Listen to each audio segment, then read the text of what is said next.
Hi, this is Mystery Box. I recently had a debate with what I call a presuppositionalist Christian. And those sorts of debates I've had occasionally. They're really annoying to me. So I thought I'd make a video, give my opinion on the whole thing, and I could just point to this video rather than talking to these people. If you've never heard of a presuppositionalist argument or a presuppositionalist Christian, that's not surprising, because it's sort of a strange sort of argument that seems to only appear on discussion boards between atheists and Christians. At least that's the only place I've ever seen it. It doesn't seem to me that the argument really exists outside of discussion boards. It seems to me to be sort of a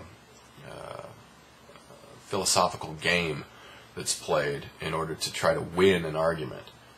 To me, it's not a very strong argument, but it does seem to deflect some atheist arguments and create a pseudo-reasonable basis for theistic belief. Although, as I'll explain in the video, I don't think it's a very good one. So, basically I think that these theists know that their faith doesn't have a rational, reasonable basis. It's about faith.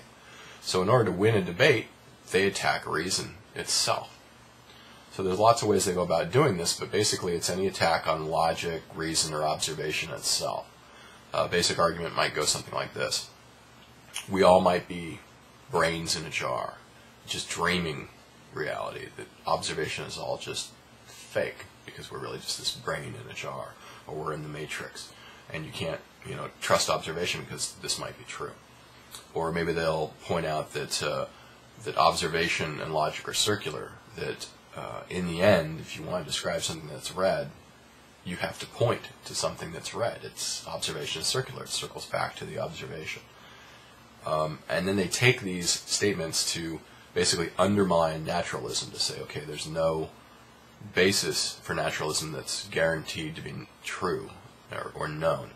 And so naturalism is similar to theism, which also doesn't have any basis other than faith, which is no basis at all, really. So we should all, believe religion, because these two beliefs are similar. It's just a matter of what you presuppose. Do you presuppose observation and logic, or do you presuppose the biblical version of reality? So, to me, the first bit of that argument is basically true, but not particularly interesting. Okay, yeah, we might be brains in a jar, and observation might be essentially false, because that's true, and observation is circular, but these are true simply because humans aren't all-knowing. It's like saying nobody can disprove God, or nobody can disprove that there's not a teapot orbiting the planet Mercury. These things are true, but so what? It's the second part of the argument that's the trick. They use that rather uninteresting fact that humans aren't all-knowing, and then they try to suggest from that two different ways of approaching reality are equal. They're totally not equal. Intuitively, their argument is not convincing. You may not know formally how to go about refuting it, but it seems absurd to equate the fact that you can drop a ball and know it's going to fall and observe that it falls to believing in supernatural myths written by 5,000-year-old goat herders.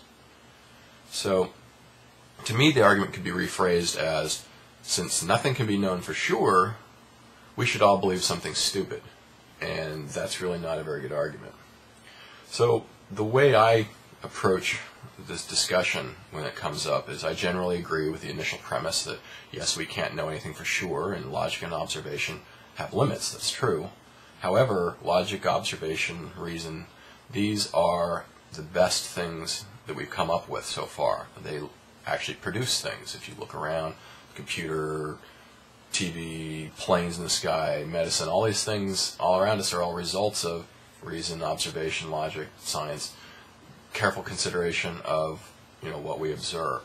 And an alternative, faith, doesn't seem to produce much of anything.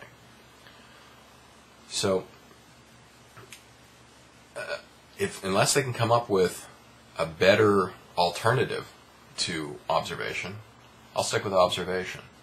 And until that time, there's not much else to discuss. I mean, in fact, once they've argued and attacked reason itself, discussion becomes sort of pointless. I mean, why are they even pretending to have a logical argument when they claim logic doesn't hold? We might as well bark at each other like dogs, because in a world without reason or rational discussion, maybe barking is the way you hold a debate and win points. You know, whoever barks louder or something. I mean, anything's possible in crazy land. The really interesting thing that clinches the stupidity of the presuppositional arguments is that since they're having a rational discussion, they've already implicitly admitted defeat. Either you're having a rational discussion, which implies reason is valid and they're wrong, or there's no point in talking, because reasonable dialogue means nothing. That's it. I mean, either you're having a reasonable discussion and they're wrong, or you're not talking. So I could go into more logical reasons why their position is weak, but since they don't believe in logic, it's pointless. The bottom line is, you don't need to reason with these guys when they claim not to believe in reason. I mean, it's just stupid. If you run across one of these doofuses, don't waste your time getting up and all talking about all the twists and turns of the logic and all that crap.